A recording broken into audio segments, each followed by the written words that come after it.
ভারতীয় আধিপত্যবাদ বিরোধী দেশপ্রেমিক যে শুধু নিজের জন্য নয়, দেশের জন্য এবং প্রত্যেক ফ্যাসিবাদ বিরোধী রাজনৈতিক শক্তিকে এই ন্যারেটিভ দিয়ে একটি জুলাইয়ের চেতনায় ঐক্যবদ্ধ রাখার জন্য সে অকুতোভয় সংগ্রামী বার্তা ছড়িয়ে দিয়েছিলেন। সেই হচ্ছে শরীফ ওসমান হাদি। শরীফ ওসমান হাদিকে হত্যার উদ্দেশ্যে নির্ভুল টার্গেট করে যেভাবে গুলি করা হয়েছে, ঠিক নির্বাচনের তফসিল ঘোষণার পরের দিন এই হত্যাকাণ্ড দেশ জুড়ে নির্বাচন বানচাল করে একটা অরাজক অস্থিতিশীল পরিস্থিতি সৃষ্টি করার জন্য কিছুদিন থেকেই বাংলাদেশের এক শ্রেণীর সাংবাদিক, এক শ্রেণীর সুশীল নামের দিল্লির তাবেদাররা টক শোতে, লেখনীতে এমন পরিস্থিতি তৈরি করেছে মনে হচ্ছে আওয়ামী লীগ না আসলে ইলেকশনটা হবে না। কি করে ইনক্লুসিভ ইলেকশনের নামে, রিফাইন ইলেকশনের নামে আওয়ামী লীগকে ইলেকশনে আনা যাবে, ফ্যাসিবাদের দোসর জাতীয় পার্টিকে জোড়াতালি দিয়ে ইলেকশনে আনা যাবে, তার পক্ষে এক শ্রেণীর বুদ্ধিজীবীরা বয়ান তৈরি করতে চেষ্টা করেছে। ঠিক সেই সময় হাদির উপরে গুলি করা হয়েছে। সংগ্রামী দেশবাসী, এমন সময় হাদিকে গুলি করা হয়েছে ঠিক কিছুদিন ধরে নির্বাচন তফসিল ঘোষণা হবে, নির্বাচনের পোলারাইজেশন হচ্ছে, জনগণ উৎসব মুখর পরিবেশে ভোট দিতে যাবে। সেই নির্বাচনের ময়দানকে এমন একটা ন্যারেটিভের মাধ্যমে সাংবাদিক, লেখক, কলামিস্ট, বুদ্ধিজীবী, শিল্পী, সাহিত্যিকরা বর্ণচোরার মতো যারা 5ই আগস্টের পর যারা লুকিয়ে ছিলেন, আমাদের সরকারের প্রশাসনের গোয়েন্দাদের ব্যর্থতার সুযোগ নিয়ে তারা আবার মাথা খোলস বেরিয়ে দিয়ে তারা আবার এই দেশকে দিল্লির তাবেদার বানাবার চক্রান্তে লিপ্ত হয়েছে। তারই অংশ হিসাবে আমি মনে করি আমাদের স্নেহস্পদ সন্তান এই হাদিকে খুন করার জন্য তাকে গুলি করা হয়েছে। সারা দেশ, সারা দুনিয়া এই জুলাই বিপ্লবের যারা অংশীদার, ফ্যাসিবাদ বিরোধী আন্দোলনের যারা অসাধারণ ভূমিকা রেখেছিলেন, মহান আল্লাহর কাছে তারা চোখের পানি ফেলছেন, দোয়া করছেন। আমরা আল্লাহর কাছে আজকের এই আলোচনা সভায় দোয়া করছি, ভারতীয় আধিপত্যবাদ বিরোধী দেশপ্রেমিক যে শুধু নিজের জন্য নয়, দেশের জন্য এবং প্রত্যেক ফ্যাসিবাদ বিরোধী রাজনৈতিক শক্তিকে এই ন্যারেটিভ দিয়ে একটি জুলাইয়ের চেতনায় ঐক্যবদ্ধ রাখার জন্য সে অকুতোভয় সংগ্রামী বার্তা ছড়িয়ে দিয়েছিলেন।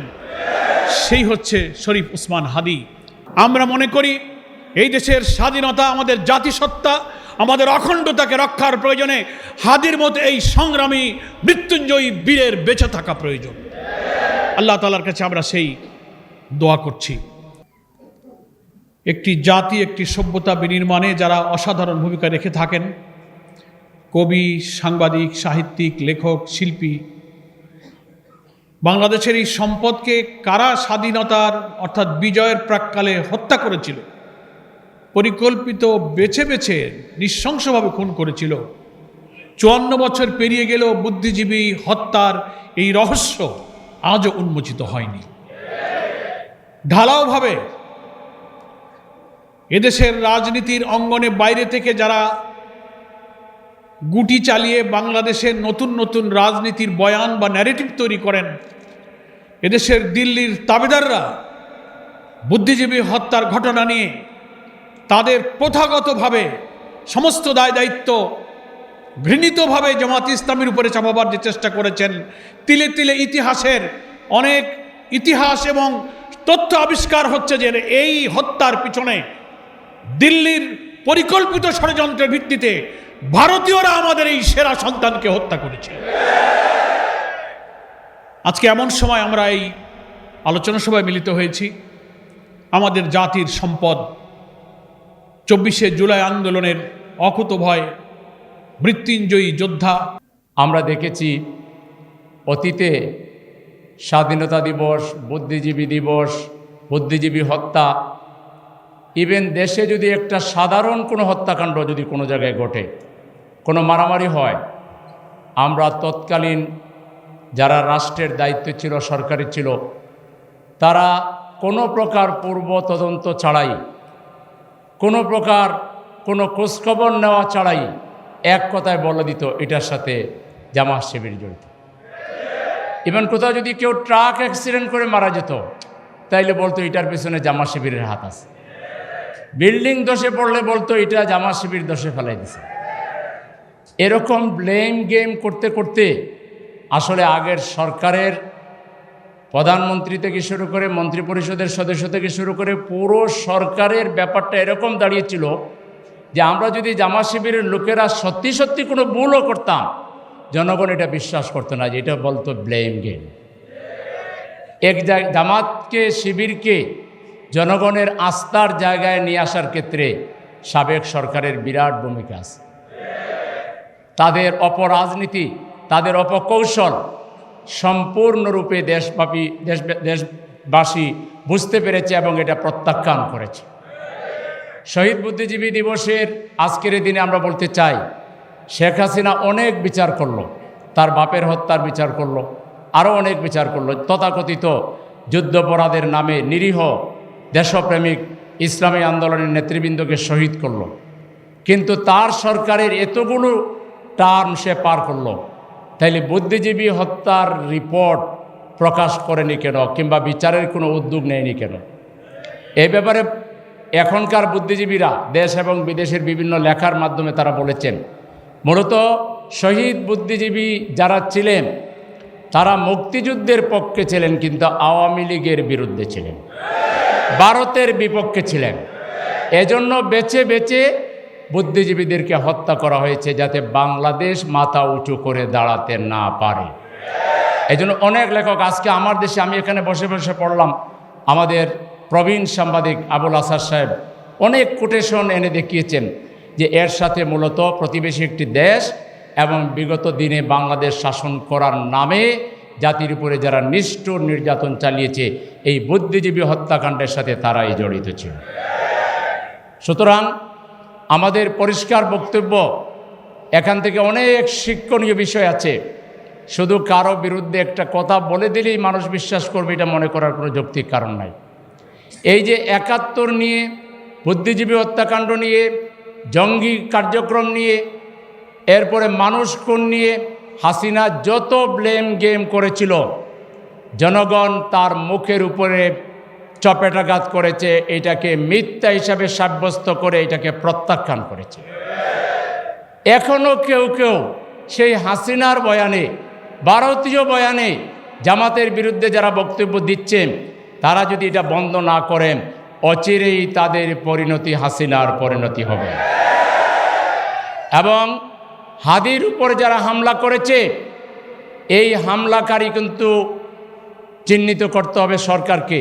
তবে মানুষ যেটা ধারণা করছে, এর সাথে দেশ বিদেশ এবং সেই পতিত স্বৈরাচার এবং ফ্যাসিবাদের বন্ধু হিসাবে খ্যাত যারা ভারতের দয়ায় বাংলাদেশে ক্ষমতায় আসতে চায়, তাদের নানাভাবে এখানে উস্কানি জড়িত আছে। তদন্ত করলে গডফাদার হিসাবে এই নব্য ফ্যাসিবাদের পদধ্বনি যারা দিচ্ছেন, ফ্যাসিবাদকে যারা আমদানি করতে চাচ্ছেন, চাঁদাবাজির মাধ্যমে, টেন্ডাবাজির মাধ্যমে, খুনের মাধ্যমে, নিজ দলের মারামারির মাধ্যমে ফ্যাসিবাদকে, বাংলাদেশকে যারা কায়েম রাখতে চাচ্ছেন, তাদের কোনো না কোনো পরামর্শ, উস্কানি এবং তাদের কোনো না কোনো ভূমিকা এর সাথে জড়িত আছে। এই জন্য সরকারকে সুষ্ঠু তদন্তের মাধ্যমে কোনো হুমড়া চুমড়া, কোনো বিশেষ গোষ্ঠীর প্রতি দুর্বল না হয়ে প্রফেসর ইউনূস সাহেবের সরকার যদি এই ঘটনার সুষ্ঠু তদন্ত করে যদি হামলাকারীদেরকে উদ্ঘাটন করতে না পারেন, তার গডফাদারদেরকে যদি চিহ্নিত করতে না পারেন, সুষ্ঠু নির্বাচনের যে স্বপ্ন দেখছেন, এটা শুধু স্বপ্নই থেকে যাবে, এই নির্বাচন সুষ্ঠু হবে না। এই জন্য নির্বাচন যদি সুষ্ঠু করতে হয়, হাদির উপর হামলাকারীদেরকে অবিলম্বে গ্রেফতার করতে হবে এবং তাদেরকে বিচারের মুখোমুখি করতে হবে। সম্মানিত ভাইরা, যেহেতু মাগরিবের নামাজ অত্যাসন্ন, আসর টু মাগরিব সময় একবারে কম, আমি আর সময় বেশি নিয়ে আমাদের প্রধান অতিথির অধিকার নষ্ট করতে চাই না, তার বক্তব্য শোনা থেকে আপনাদেরকে বঞ্চিত করতে চাই না। আজকের এই আয়োজনে সার্বিকভাবে যারা সহযোগিতা করেছেন, সবাইকে ধন্যবাদ জানিয়ে, বিশেষ করে মেহমানবৃন্দ তাদের শত ব্যস্ততার মাঝে আমাদের মাঝে এসেছেন, এই জন্য তাদেরকে আন্তরিক শুভেচ্ছা এবং ধন্যবাদ জানিয়ে, সাংবাদিক বন্ধুদেরকে শুভেচ্ছা জানিয়ে, ইনশাআল্লাহ আমরা ওয়াদা করছি, আমরা যেহেতু জীবন দিতে শিখেছি, আমরা যেহেতু লড়াই করতে শিখেছি, অতএব আমাদের প্রিয় ভাই হাদির প্রতিটি ফোঁটা রক্ত কথা বলবে। আমরা তার রক্তের মূল্যায়ন করব এবং আমরা জুলাই বিপ্লবীদেরকে যারা আঘাত করবে, জুলাই বিপ্লবের বিরুদ্ধে যারা অবস্থান নেবে, আমরা 18 কোটি মানুষ তাদের বিরুদ্ধে অবস্থান নেব এবং ইনশাআল্লাহ আমরা বিজয়ী হব। প্রয়োজনে 2 জুলাই যদি প্রয়োজন হয়, আমরা 2 জুলাইয়ের জন্য প্রস্তুত হয়ে যাব। রাজি আছেন? ইনশাআল্লাহ আমরা জীবন দেব। বাংলাদেশের মান মর্যাদা আমরা হরণ করতে দেব না। বাংলাদেশকে আমরা আর ফ্যাসিবাদীদের হাতে তুলে দিতে দেব না। আমরা আমাদের জীবনের বিনিময়ে বাংলাদেশকে আমরা স্বাধীন রাখবো ইনশাআল্লাহ। সবাইকে ধন্যবাদ জানিয়ে আমার কথা এখানে শেষ করছি। আসসালামু আলাইকুম।